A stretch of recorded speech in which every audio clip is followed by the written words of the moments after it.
hacer una breve introducción porque ayer se cumplieron los 100 días del presidente Javier Milei en Argentina. Y la verdad es que era un tema que teníamos que analizar y tenemos que ver y conocer qué es lo que está pasando en nuestro país vecino. Y no hay mejor persona para preguntarle acerca de esto que Eleonora Urrutia. Querida, ¿cómo estás?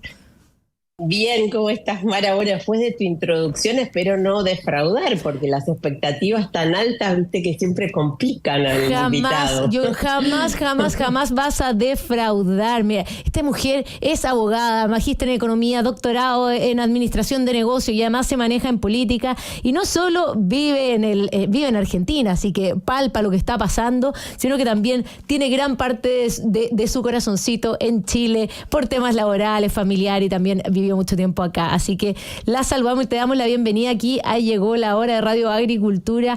Eleonora, cuéntanos un poco, un tremendo hito, 100 días del presidente Milei en Argentina, no exento por supuesto de muchísimas polémicas y también de grandes resoluciones, muchas de ellas el cual él había prometido durante su campaña. ¿Por qué no nos introduces lo que está pasando para nuestros auditores que no están muy pendientes del día a día de lo que pasa en Argentina? ¿Cómo han sido estos 100 días? Por supuesto. Bueno, en primer lugar, a mí me parece importante destacar que 100 días es una marca registrada de todo gobierno, pero en realidad cuando uno habla de políticas públicas hay que saber que la inercia de las políticas malas o de las políticas buenas es muy larga, por lo tanto 100 días en realidad es nada, la nada misma. Se supone que es el periodo de la luna de miel, sería el primer año de un matrimonio que dura 50 años, ¿verdad? Ahora, dicho esto, especialmente en el caso de la Argentina, en donde veníamos de 16, 20 años de construcciones políticas espantosas, cierto es que se empeoraron en el tiempo, pero veníamos de una situación muy mala que fue profundizándose los últimos 4 años con el gobierno de Alberto Fernández.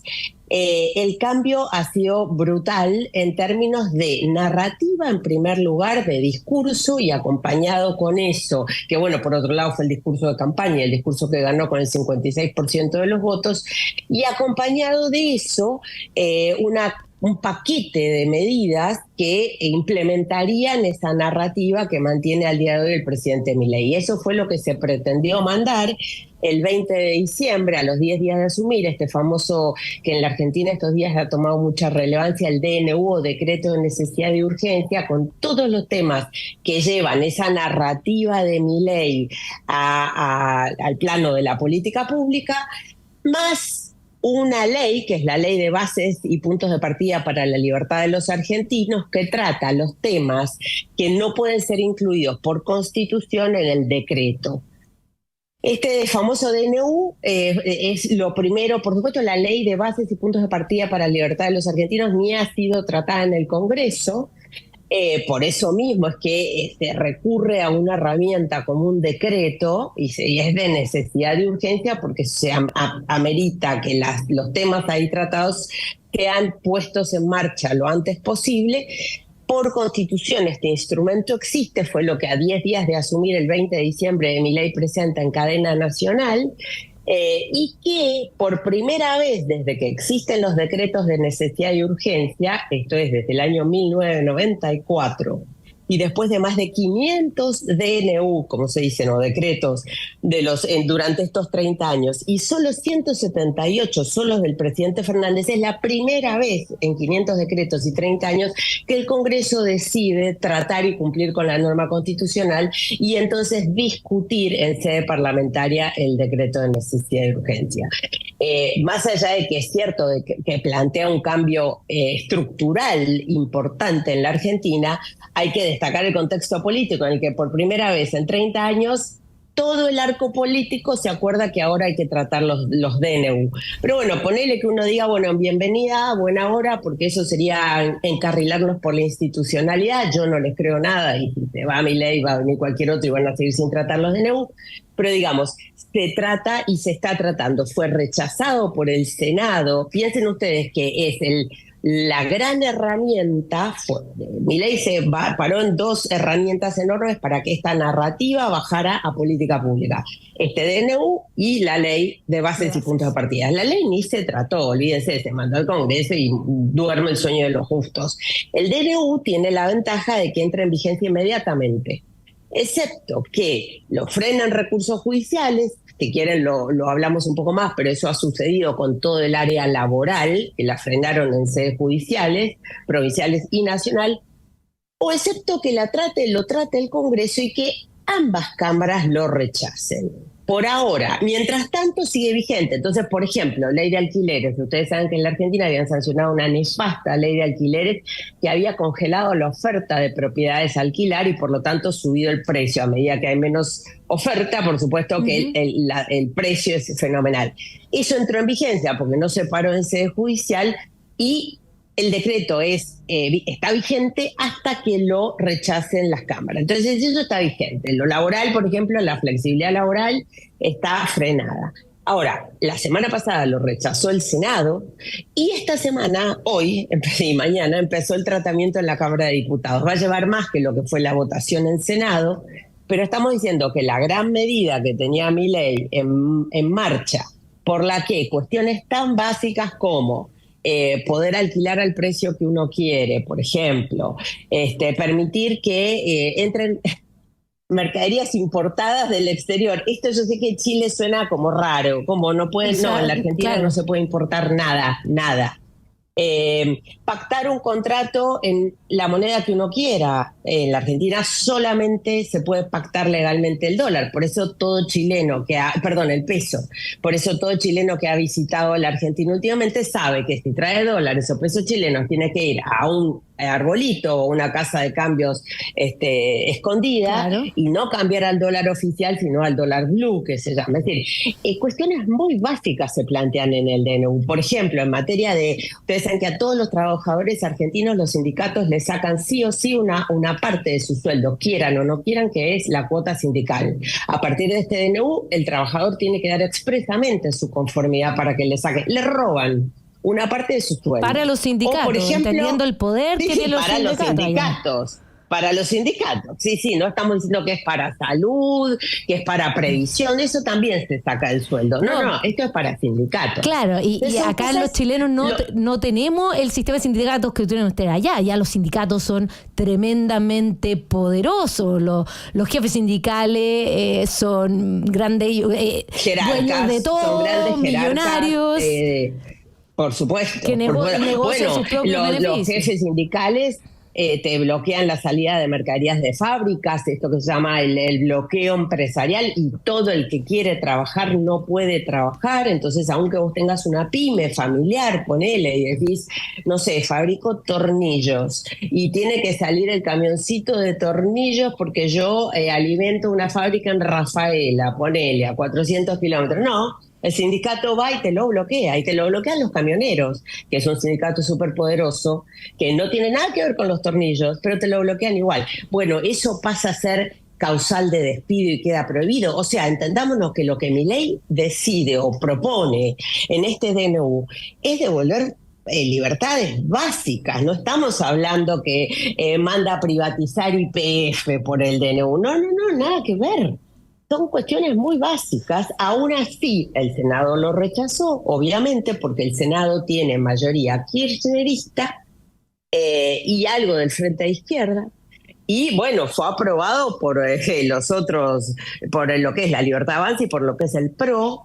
A los radicales se dividieron, pero así todo, tratándose de cuestiones básicas, lo rechazan y está en tratamiento en diputados. Entonces, la situación política es, rápidamente al asumir, Milei plantea un programa de gobierno que hace sentido con la narrativa que él tiene, en donde básicamente uno dice, más libertad, menos privilegios y más comercio. La Argentina necesita comerciar, producir, porque no crece hace 12 años. Claro. Eso está frenado, y la ley que complementa eso, porque trata temas previsionales y fiscales que por constitución no se pueden tratar en un DNU, ni siquiera ha empezado a tratarse, olvídense. Entonces, Claro, la situación al día de hoy es, veamos, lo próximo es ver qué pasa con este DNU en diputados. Si quieren yo les puedo, decirme vos si interesa o no a tu audiencia, anticipar un poco cómo será el juego, por ahí es demasiado local la cuestión política.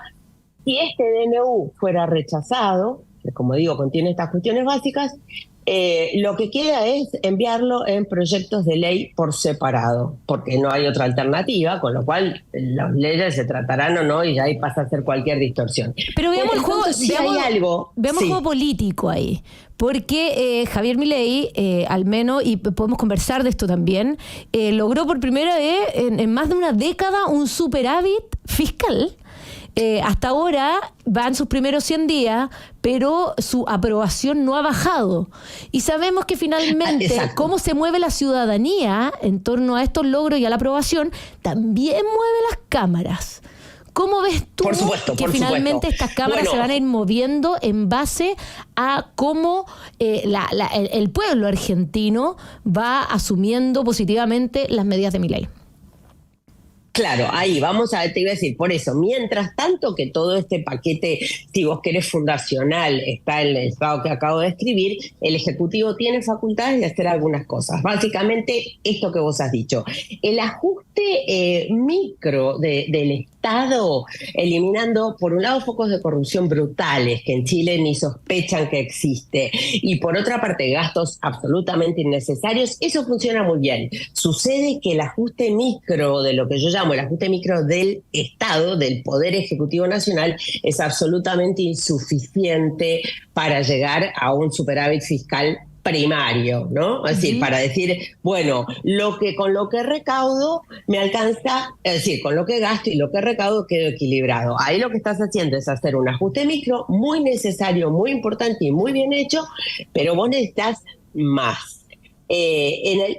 ¿Cómo necesitas más? O producís más o subís impuestos, o por lo menos mantenés los impuestos. La estrategia de Javier Milei con Caputo, que es el ministro de Economía, Luis Caputo, ha sido no bajar impuestos, que eso es algo que uno podría pensar, digamos, uno podría decir, bueno, yo hubiera preferido que para no frenar en seco la inflación, que eso sí es lo que está pretendiendo hacer, pudiéramos bajar un poco los impuestos. Él elige una estrategia de no bajo impuestos, bajo gastos, freno en seco la inflación, vendrán fondos frescos de afuera y por lo tanto puedo levantar el cepo cambiario.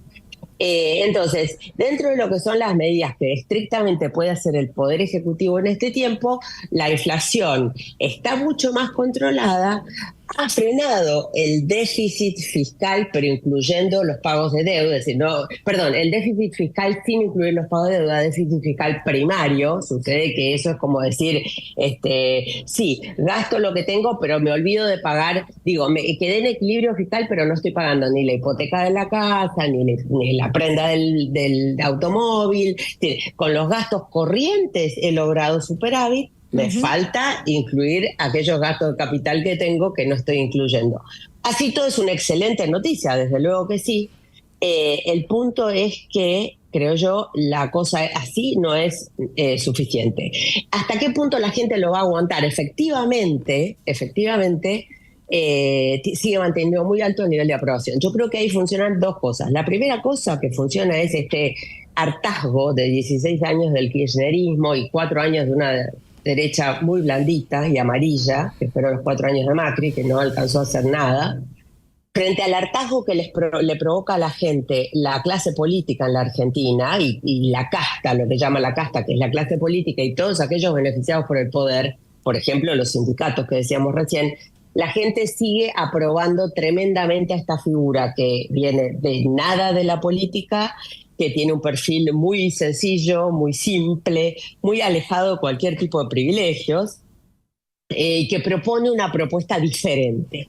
Y la otra cosa que sigue aguantando, y por lo tanto lo siguen aguantando, ¿no? Porque esta imagen de lo que representa el resto provoca demasiado rechazo. Y hay una segunda cosa que importa, que es que la gente entiende que en magia no hace nadie, y que si el año pasado se imprimieron 15.000 millones de dólares para financiar la campaña peronista de Massa, y algún efecto en el circulante y en el valor y en la inflación, en el valor de la moneda y en la inflación, eso tiene. Entonces todavía siguen aguantando. Sí, el oye, punto es que la situación está muy compleja, en particular para los de siempre, la clase media. Sí, está muy compleja porque no ha habido ajuste en la fórmula jubilatoria, está muy compleja porque sigue habiendo un alto nivel de impuestos que pagan fundamentalmente la clase media, es la gran aportante al fisco. Uno cree que los empresarios, porque pagan un alto porcentaje, pero los empresarios son el 0,5% de la población. Entonces siguen el profesional autónomo clase media, el campo, que tiene muchos minifundistas, sigue aportando mucho con las retenciones. ¿Hasta cuándo va a servir el odio y las ganas de cambiar el modelo en un país que no logra empezar a producir? Y si no se aprueban el paquete de medidas en el Congreso, fiscal, el ajuste previsional y el laboral, y eso se tiene que aprobar en el Congreso, el país no va a producir, porque fondos nuevos a la Argentina no van a llegar. Cuando uno miente mucho, no es cuestión de que venga alguno creíble para que la gente te preste plata. El fondo te puede prestar plata porque son funcionarios burócratas y han apoyado de la misma manera a los kirchneristas, pero no es que van a venir fondos frescos. Pero bueno, esto es opinable.